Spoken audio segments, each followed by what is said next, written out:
దేవునికి మహిమ కలుగును గాక. ఈ పరిశుద్ధమైన మంగళవారము మరొక పర్యాయం మీతో మాట్లాడటకు దేవదేవుడు ఇచ్చిన గొప్ప నా కృపను బట్టి మీ అందరికి వందనాలు శుభాలు తెలియపరుస్తున్నాను. ప్రియులారా, దినము పాఠము కొరకు ప్రార్థన. పరిశుద్ధమైన మంగళవారం, పరిశుద్ధ వారాల్లో మనం ఉన్నాం. ఈ పరిశుద్ధమైన మంగళవారం ఈరోజు లూకాసు వార్త 23వ అధ్యాయం 34వ వచనం గురించి మనం ధ్యానం చేద్దాం. ప్రార్థన. సర్వోన్నతుడా, సర్వాధికారి అయిన మా దేవా, నీకు వందనాలు, స్తుతులు, స్తోత్రాలు తండ్రి. సమయంలో నీ నామాన్ని బట్టి ప్రార్థించేటకు, నీ నామాన్ని బట్టి కీర్తించుటకు, నీ నామాన్ని బట్టి కొనియాడటకు మాకు ఇచ్చిన కృపను బట్టి వందనాలు, స్తుతులు, స్తోత్రాలు. సమయంలో నీ దీనదాసుడైన నేను ప్రభ నీ లేఖనమును చేతపట్టి నీ ఎదుట, నీ బిడలి ఎదుట నిలుచున్నాను. నా తలంపులు మరుగు చేసి నీ ఆత్మతో నింపి బలపరిచి నడిపించమని రక్షకుడును ప్రభు అయిన క్రీస్తు పరిశుద్ధమైన నామములో అడిగి ప్రార్థన చేయుచున్నాను మా పరమ తండ్రి, ఆమేన్. మన తండ్రి అయిన దేవుని సహాయము సదా తోడై నడిపించును గాక, ఆమేన్. ప్రభునందు ప్రియా దేవుని బిడ్డలారా,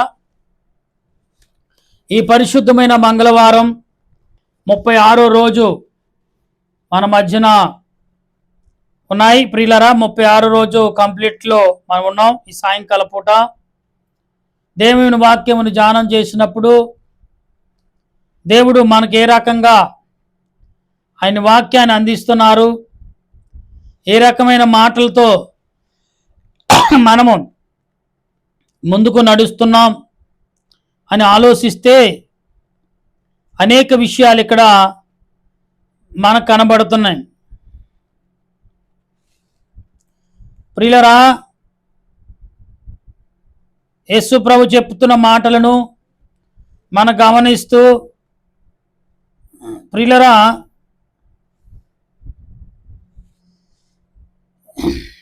తండ్రి వీరేము చేయుచున్నారో వీరు ఎరగరు గనుక వీరిని క్షమించుమని చెప్పాను. ప్రియులరా, క్షమించే గుణం ఎవరికి ఉంది? ఈరోజు పాఠం క్షమించుట. మనం క్షమించే గుణము కలిగి ఉన్నామా ఈ లోకంలో? ఎంతవరకు ఉంది మనం క్షమించే గుణం? ఎంతవరకు మనం క్షమించే ఆలోచనలో ఉన్నాం? యేసు ప్రభు తండ్రి వీరేమి చేయుచున్నారో వీరెరగరు గనుక వీరిని క్షమించము. ప్రియులారా, గోధుమ గింజ అంటే ఆయన నలగగొట్టబడ్డాడు, మరలా సిగిరించాడు, మనందరినీ తీసుకుని పరలోకం వెళ్ళటకు సిద్ధమయ్యాడు. ఈరోజు ఈ పాఠం అయితే ఇక్కడేమంటున్నాడు? ప్రియులారా, తండ్రి వీరేమి చేయుచున్నారు వీరెరగరు అంటే క్షమించుట.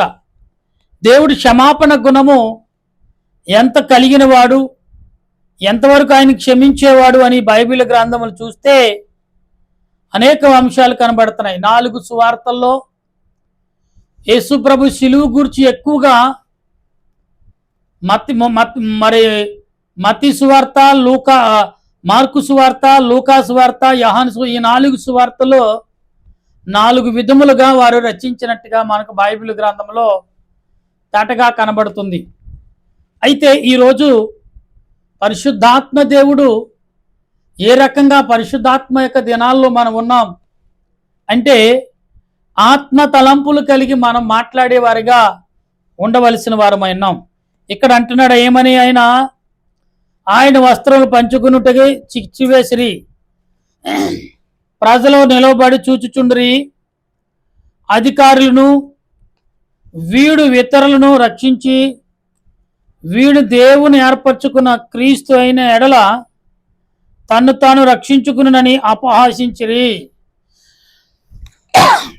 ప్రియులారా, చూడని అపహరించిన వారికి కూడా యేసు ప్రభు క్షమించే గుణం కలిగిన వాడు, క్షమాపణ అనే ఆలోచనతో నింపబడిన వాడు ఆయన. ఎందుకంటే నేనే మార్గము, నేనే సత్యము, నేనే జీవము అని చెప్పిన ప్రభు క్షమించే గుణము కలిగి, క్షమించే ఆలోచన కలిగి నీ మధ్యకి వచ్చాడు. నువ్వెన్ని రకాలుగా ఇబ్బంది పెట్టినా, ఎన్ని రకాలుగా బాధ పెట్టినా, ఎన్ని రకాలుగా శోధించుచున్నా కానీ ప్రభు నిన్ను క్షమిస్తూనే ఉన్నాడు. తండ్రి, వీరేమి చేయుచున్నారో వీరు ఎరగరు గనుక వీరిని క్షమించుము. దేవుడు ఎంతగా అంటే లూసిఫర్ పెట్టే శ్రమలన్నీ చూస్తున్నాడు యేసు ప్రభు. తండ్రిని దేవుడు చూస్తున్నారు, కానీ దేవదూతలు పరిశుద్ధులు అంటున్నారంట, ప్రభు ఎంతకాలం మేము ఇలా ఓర్చుకుండాలి. వాడు మా మధ్య నుండి వెళ్ళిన వాడే, వాడు మాతో ఉన్నవాడు ఇలా కక్ష కడతారని ఊహించలేదు. మేము అసలు గ్రహించలేకపోయాం ప్రభువా, మాతోటే ఉన్నాడు, కానీ ఇంత కుయ్యక్తి కలిగి ఉంటాడని మాకు తెలియదు ప్రభువా.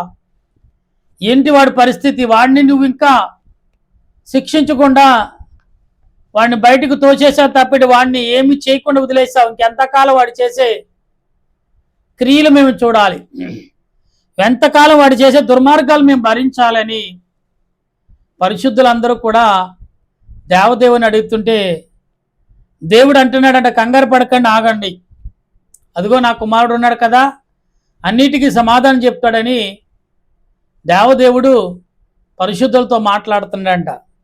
ఇలా పరిశుద్ధులే కాదు, భూలోకములో శోధన చేత, వేదన చేత, ఇబ్బందుల చేత, మనుషుల చేత, మనుషుల యొక్క కక్షలకు, మనుషుల యొక్క కుయ్యక్తులకు గురైపోయిన ఆత్మలు, మరణించిన ఆత్మలు, నశించిన ఆత్మలు, అనేకమైన ఆత్మలు దేవుని ఎదుట ఘోషిస్తున్నారంట. ఎందుకు ఇంకెంతకాలం మేము ఎలాగుండాలి? వాళ్ళు ఎందాకనే వాళ్ళని శిక్షించుకుంటా ఉంటాం ప్రభువా. దేవాన్ని దేవుణ్ణి అడుగుతుంటే కంగారు పడకని సమయం వస్తుంది అన్నారంట. ఈనాడు ఈ పరిశుద్ధమైన వారములో ఓర్పు కలిగి ఉన్నావా సహోదరుడా? ఓర్పు కలిగి ఉన్నావా సహోదరాలా? అయితే దేవుడు నీకు, నీ ఓర్పునికి, నీ సహనానికి దేవుడు విలువ కడతాడు. విలువ కట్టే సమయం ఆసన్నమైనది. దేవుడు విలువ కట్టే దేవుడు. నిన్ను విడిచిపెట్టేవాడు కాదు, నిన్ను బాధ పెట్టేవాడు కాదు. ఎండిన భూమిలో మొలిసిన మొక్క వలె ఆయన వచ్చాడు. యెషయా గ్రంథం 53వ వచనంలో రాయబడుతుంది, ఎండిన భూమిలో లేత మొక్క వలె సిగిరించుటకు ఆయన ఈ లోకానికి వచ్చాడు. ఉతినే సిగిరిస్తున్నాడా? లేదు. మనం చదువుతాం కదా, మత్తయి సువార్తలో కానీ లూకా సువార్తలో కానీ చదువుతాం. యేసు ప్రభు 40 రోజులు ఉపవాసం ఉన్నప్పుడు దేవదూతలు పరిచర్య చేశారంట. ఈ వాక్యాల గ్రంథంలో మనం చదువుతున్నాం. అయితే ఇక్కడ క్షమించే గుణం, దేవుడు నిన్ను క్షమించబోతున్నాడు అని నేను వెరుగున్నావా? ఏ రకంగా దేవుడు నిన్ను క్షమించబోతున్నాడు? ఏ రకంగా క్షమించాలనుకుంటున్నాడు ఆయన నేను? ఒకసారి మనం ఆలోచిద్దాం. ప్రియులారా, ఈ పరిశుద్ధమైన మంగళవారం దేవుడు నీతో నాతో మాట్లాడుతున్నాడంటే ఎలాగా? సేవకులారా, పరిచారకులారా, సువార్థకులారా, మరి ఇలాగ రహస్య మేడగదిలో ఉండి నేను ప్రార్థన చేస్తున్నా, ఇలా మీతో లైవ్లో మాట్లాడుతున్నా. సువార్తగా బహిరంగంగా చెప్తే గట్టిగా మాట్లాడవలసి వస్తుంది. 4 గోడల మధ్యన లైవ్ కాబట్టి కొంచెం స్లోగానే మాట్లాడుతున్నాం, కానీ రీసౌండ్ రాదు, క్లియర్గా వినపడుతుందని ఆశ. అయితే ఇక్కడ చూడండి, ఇక్కడ ఏమంటున్నాడు ఆయన? కనుక వచ్చి ఆయన చిరకనిచ్చి, యూదులు రాజువైతే నిన్ను నువ్వు రక్షించుకుని ఆయనను అపహాసించిరి. యేసు ప్రభుని అపహాసిస్తున్నారు. ఎవరో శిలువ మంది ఉన్నవాడు అపహసిస్తున్నాడు, కింద ఉన్నవారు హేళన చేస్తున్నారు, కానీ అసలు సంగతి వారికి తెలీదు. ఆయన ఏమంటే మౌనంగా ఉండకపోతే ఏం జరుగుతుందో వాళ్ళకి తెలియదు, ఆయనకి తెలుసు. ఎవరికి? అసలైన ఆయనకి. నా కుమారుడు మౌనంగా ఉండటమే మంచిది మీకు, తండ్రి అని పిలిస్తే మీ జీవితాలు ఉండవు, మీ మనుగుడే ఉండదు ఇక్కడ అనే విషయాన్ని మర్చిపోయి ఇక్కడ మాట్లాడుతున్నారు. ఏమని? నువ్వు యూదులు రాజువైతే నిన్ను నువ్వు రక్షించుకోలేవా? ఎంత అవమానం అండి! దేవుడు రాజుగారు ఎదుటే నువ్వు రాజువైతే నువ్వు రుజువు ఏం చేసుకుని అంటే అవతలవాడు బ్రతుకుంటాడంటారా? చెప్పండి, అవతలవాడు బ్రతుకుంటాడా? బ్రతకడం కష్టం, అసాధ్యం. అసాధ్యమైనది కూడా వాళ్ళు ఏం చేస్తారు? సుసాధ్యం చేస్తామని వెళ్తారు. 10 మంది కన్యకల విషయం మనకు అందరికీ తెలుసు. ఐదుగురు మాత్రమే పరలోకం వెళ్ళారు, ఐదుగురు ఎందుకు విడబడ్డారంటే వారి సిద్ధపాటు లేరంటారు. కాదు కాదు ప్రియులారా, అవివేకంతో జీవిస్తున్నారు. వస్తే మనకి వినపడుతుంది కదా, అప్పుడు వెళ్ళవచ్చులే అని. ఏంటంటే అనాలోచన, ఏమంటే గర్వం. వెళ్దాం, మనకేంటి, వాళ్ళని పిలిచిన దేవుడు మనల్ని పిలవడా? వాళ్ళు ప్రార్థన చేశారు, వాళ్ళు స్తుతి చేశారు, వాళ్ళు వాక్యం చదివారు. అదే స్థలంలో మనం ప్రార్థన చేసాం. వాళ్ళు తాగి నీళ్లు మనం తాగాం, వాళ్ళు తినే కంచంలో మనము తిన్నాం, వాళ్ళు తినే పాత్రలో ఆహారం మనము తిన్నాం కదా. మనం ఎందుకు పిలవడు ఆయన అని అపనమ్మిక, అవివేకం తోండి అంటున్నారు. ఇక్కడ ఏమంటున్నారంటే, ఈతడు యూదుల రాజని పై విలాసము కూడా ఆయన పైగా వెల్పెను. వేలాడబడిన ఆ నేరస్తులు ఒకడు ఆయన్ని దూషించుచు, నువ్వు క్రీస్తువు కదా, నిన్ను నువ్వు రక్షించుకుని మమ్మల్ని కూడా రక్షించమని చెప్పాను. అయితే రెండేవాడు వాడిని గద్దించి, నీవు అదే శిక్షలో విధిలో ఉన్నావు గనుక దేవునికి భయపడవా? ఇక్కడ కుడి పక్కన వాడు దేవుడికి భయపడే, ఒరే బాబు పిచ్చోడా, దేవుని కుమారుడా, నీ కళ్ళ ముందు ఉన్నవాడు ఏంటి పిచ్చి ప్రశ్నలు ఆపుకోరా? ఆయన కళ్ళారు చేస్తే నువ్వు నేను ఉండవురా? ఆయన బ్రతిమాలకు, ఆయన వేడుకో, ఆయన ఉన్న చోట మనం ఉంటాం అని ఎడం పక్క కుడి పక్కన ఉన్నవాడు ఎడం పక్కన వాడిని గద్దిస్తుంటే వాడేమంటున్నాడు చూసారా, నీ యూదులు రాజువైతే నిన్ను రక్షించుకుని మమ్మల్ని కూడా రక్షించు అంటున్నాడు. ఎంత అవివేకతనం అండి! చావు బ్రతుకుల్లో ఉన్న వాడు కూడా మాట్లాడు. అందుకే కొందరికి పులుపు చెప్పునా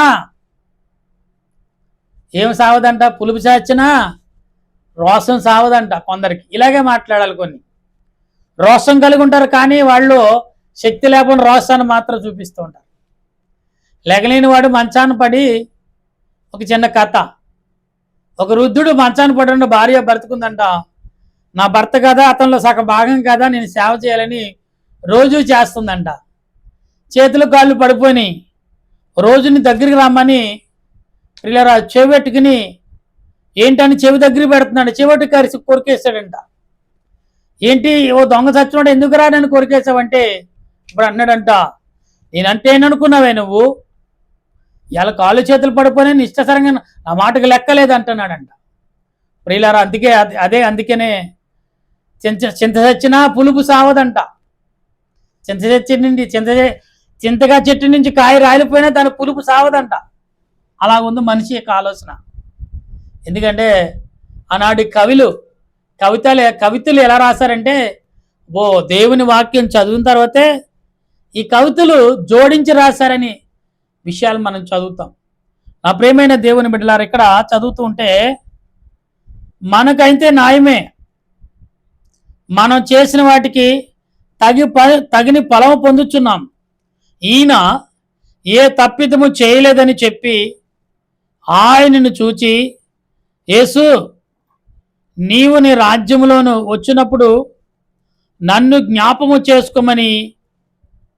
అందుకు ఆయన ఇక్కడ ఏమన్నాడు చూసారా, యేసు నీ రాజ్యంలోకి నువ్వు వచ్చినప్పుడు నన్ను జ్ఞాపడి. ఆయనకి రాజ్యం ఉందని ఈ కుడి పక్కన వాడు గమనించేశాడు. కొందరు ఇప్పుడు మధ్యలో వీడియోలు చూస్తున్నాం కదా, పెద్ద పెద్ద నాయకులు, కలెక్టర్లు, మినిస్టర్లు సివిల్ డ్రెస్లో వెళ్ళి వాళ్ళ కాన్స్టిట్యూషన్లో వాళ్ళ జిల్లాలో ఏం జరుగుతుందో పట్టుకుంటున్నారు. పట్టుకుని అధికారులకి తారు పోపిస్తున్నారు. ఎందుకంటే వాళ్ళు సివిల్ డ్రెస్లో వస్తారని ఊహించలేదు. రాజు అయ్యాడు, ఆయన ఏదేదో ఉంటాడని కూడా, కానీ ప్రజల మధ్య వాళ్ళ ప్రజల ద్వారానే గెలిచని అంతరాత్మ గద్దించుట వాళ్ళ అర్ధనాత్మకు లోపడి ఏం చేశాడు, అతడు ప్రజల్లోకి వచ్చేసాడు. సెక్యూరిటీ లేదు, ఏంటి పోలీసులు లేరు, గన్మెన్ లేరు, ఎవరు లేరు, సామాన్య మానవుడు వల్లే వచ్చేసాడు. వచ్చి ప్రశ్నిస్తాడు, ఏమన్నాడు, యేసు నీ రాజ్యంలోకి నువ్వు వచ్చినప్పుడు నన్ను అంటే ఆయన రాజ్యంలోకి వస్తాడు, ఏదో ఒక రోజు నన్ను చూస్తాడు, ఆయన రాజ్యాలు నన్ను తోర్చి తీసుకెళ్తాడు అని అంటున్నాడు. ఇక్కడేమన్నాడు, నీవు నాతో కూడా పరదేశంలో ఉందువని నిశ్చయముగా నీతో చెప్పుచున్నానా నేను. అప్పుడు రమారమి మధ్యాహ్నం ఆయను అది మొదలుకొని 3 గంటల వరకు ఆ దేశమంతటా చీకట కమ్మను, సూర్యుడు అదృష్టు అయిను, గర్భాలయము తెర నడుము చిరిగెను. అప్పుడు యేసు గొప్ప శబ్దముతో కేకవేసి, తండ్రి, నీ చేతికి నా ఆత్మను అప్పగించుకొనిచున్నానని ఆయన ఇలాగు చెప్పి ప్రాణము విడిచెను. శతాధిపతి చూచి, ఈ మనుషుడు నిజముగా నీతిమంతుడనే అని చెప్పి దేవుని మహిమపరిచిరి. ప్రియుడు చూశారా, తండ్రి నా ఆత్మని చేతులకు అప్పగిస్తున్నా. తర్వాత మందగానే ముందు సమాప్తమైనది అన్నాడు ఆయన. ఎందుకు అన్నాడు ఆ మాట? తండ్రి చెప్పిన మాట అలా ముగించేశాడు కాబట్టి. ఇక్కడ ఏమంటున్నాడు? తండ్రి అని బట్టిగా బిగ్గరగా అరిచి నా ఆత్మను నీ చేతులకు అప్పగిస్తా. అంటే ఈ దృశ్యాలన్నీ సూర్యుడు చూడటం మానేశాడు. సృష్టి కళ్ళు మూసుకుందంటారు భక్తులైన వారు. సృష్టి దేవుని యొక్క ఉగ్రతను తట్టుకోలేక వణుకుతుందన్నారు. వణుకుతున్నట్టే ఉంది అప్పుడు. ఇప్పుడు కూడా అలాగే ఉంటుంది మనకి. ఈ రోజుల్లో నువ్వు వణకపోవచ్చు, కానీ దేవుడు ఏదో ఒక రోజున వణికిస్తాడు. ఇప్పుడు ఆల్రెడీ వణుకుతున్నారు ప్రపంచ దేశాలు. ఆహారం కొరకు, వాహనాలు, పెట్రోల్ కొరకు, అబ్బో చాలా రకాల వస్తువుల కొరకు పరుగులెడుతూనే ఉన్నాం. ఈ రోజున ప్రియ క్రైస్తవుడా, దేవుని విశ్వాసి, ఎవరివైనా, ఏ మతానికి అయినా, ఏ మతం వాడివైనా, ఏ జాతి వాడివైనా, ఏ ఇంటి పేరు కలిగిన వా నీవైనా, నాకు సంబంధం లేదు. దేవుని బిడ్డవా, దేవుని యందు రెక్కల నీడలో ఉన్నావా? ఉంటే ఏ రకమైన ఆలోచనలో ఉన్నాం? ఆయన బిగ్గరగా తండ్రి, రమారమి 3 గంటల సమయం అంట. సూర్యుడు చీకటి కమ్మేశాడు. భూమి వణుకటం మొదలుపెట్టింది. ఆకాశం, భూమి, గాలి వణుకుతున్నాయి. తండ్రి యొక్క ఏ రూపం ధరిస్తాడో తెలియదు. భయపడిపోతున్నారు. మనకు భయం లేకపోవచ్చు. సృష్టి అంతటికి వణుకుతూ ఒన్నులో వణుకు పడుతుంది. అయినా కానీ శాంతించాడు ఆయన. శాంతించి, దేవుడు నిన్ను నన్ను, తండ్రి వీరేమి చేయుచున్నారు, వీరు ఎరగరు అని క్షమించని జాలితో, ప్రేమతో అడిగాడు ఆయన. 3.5 సంవత్సరాలు అయినా భూలోకంలో నీ మధ్యన నా మధ్యన తిరిగాడు. 30 సంవత్సరాలు తల్లిదండ్రుల దగ్గర, గ్రామాల, పట్టణాలు ఏమి జరుగుతుంది, మనుషులు ఏ రకంగా మాట్లాడుకుంటున్నారు, ఏ రకంగా చర్చించుకున్నారు, ఏ రకంగా సాతానుని జయించాలని ఊహించుకుంటున్నారని అవన్నీ గ్యాదర్ చేసుకున్నాడు ఆయన. ప్రభువుని వెంబడించాడు. ప్రజలు వెంబడిస్తూ దేవుని యొక్క సృష్టిని అంతా ఏకం చేసుకున్నాడు ఆయన. పరలోకానికి సిద్ధపరచడానికి సిద్ధపడ్డాడు. ఈరోజు నువ్వు నేను ఈ యొక్క పరిశుద్ధ మంగళవారం దేవుని యొక్క మహిమతో నింపబడి ఉన్నావా? ఉంటే ఎలాగున్నాం? ఎలాగా ప్రార్థన చేయగలుగుతాం? కనుక క్షమించే గుణము నీకుందా? క్షమించుకునే గుణం ఉందా? ఉంటే ఏ రకమైన గుణము కలిగి ఉన్నాం? ఏ రకమైన తలంపులు కలిగి ఉన్నాం? ఏ రకమైన ఉద్దేశాలు కలిగి ఉన్నావనే దేవుడు ఈ రోజున నీకు నాకు అందించగల కృపను పరిశుద్ధాత్మ దేవుడు అందించి నడిపించును గాక. ఆమేన్. ప్రార్థన చేద్దాం. ప్రేమగల మా తండ్రి, నీకు వందనాలు. ఇంతవరకు ప్రభా చక్కటి మాటలతో లోదరైన దేవాలయంలో వాడుకున్నాం సుమారు 30 నిమిషాలు. అందుకు నీకు వందనాలు చెల్లిస్తున్నా.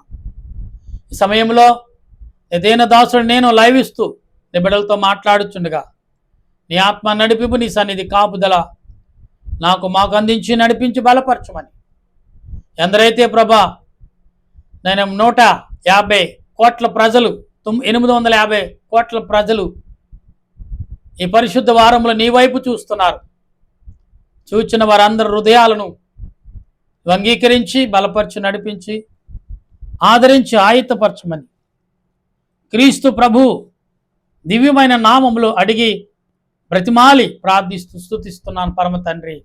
ఆమేన్. పరలోకమ పరమ తండ్రి, నామను పరిశుద్ధపరచునుగాక, నీ రాజ్యం వచ్చునుగాక, నీ చిత్తం పరలోకమందు నెరవేరినట్లు భూమి మీద నెరవేరునుగాక. మౌనద్రడే మాకు దయచేయము, మా ప్రార్థన చేసే వారికి క్షమించిన ప్రకారం మా ప్రార్థన క్షమించము, శోధనగా కింద తప్పించు, రాజ్యము, శక్తి, మహిమ నిరంతరం ఇవ్వనవుతండి. ఆమేన్. ఏ శ్రత్వమే జయం అపాదిలేం ప్రవేశరత్న విజయం, అపాధి ప్రవేశ సంపూర్ణ విజయం, అపాధి గ్రంథక నాశనం. హల్లెలూయా హల్లెలూయా, స్తోత్రం స్తోత్రం. ఆమేన్ ఆమేన్. మన తండ్రి అయిన దేవుని ప్రేమ, త్రియేక దేవుని కృప, పరిశుద్ధాత్మిక అన్యోన్య జీవితం ఇప్పుడు ఎల్లప్పుడు సదా ఆయన రాకడకు సిద్ధపరిచి నడిపించును గాక. ఆమేన్ ఆమేన్ ఆమేన్. మీ అందరికి వందనాలు. మరణాతా.